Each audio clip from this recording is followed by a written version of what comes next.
Today we're going to trace a raster image using vector tools.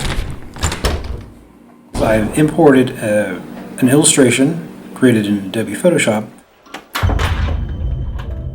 using one of my characters. Just use a couple of different layers in vector software or vector tools with Adobe InDesign.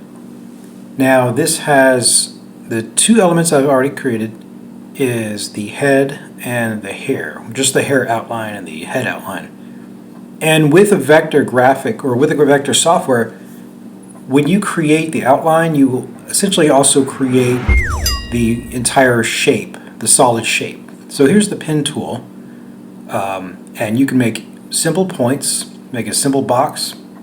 You can make one point at a time. Let's zoom in to check that out. You can modify the lines, and you see how you created a solid, and you also create the outline. So as you're using the endpoints to shape your object, you can create curved or angular objects.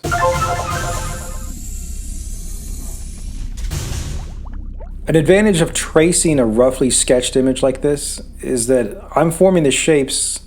As I'm forming the shapes, I'm also in the decision process of what kinds of details I want this character to have. Sure, that step could have been done in pencil or in the raster application, but it's really a matter of which modality works best to help you reach your goals of your production. You can technically export a vector graphic to a raster graphic, and then from there your raster will be set at the dimensions you exported at. So if I completed the design or trace in vector, then I scaled the graphic up to 15 inches by 15 inches and exported as a JPEG or PNG or any raster format.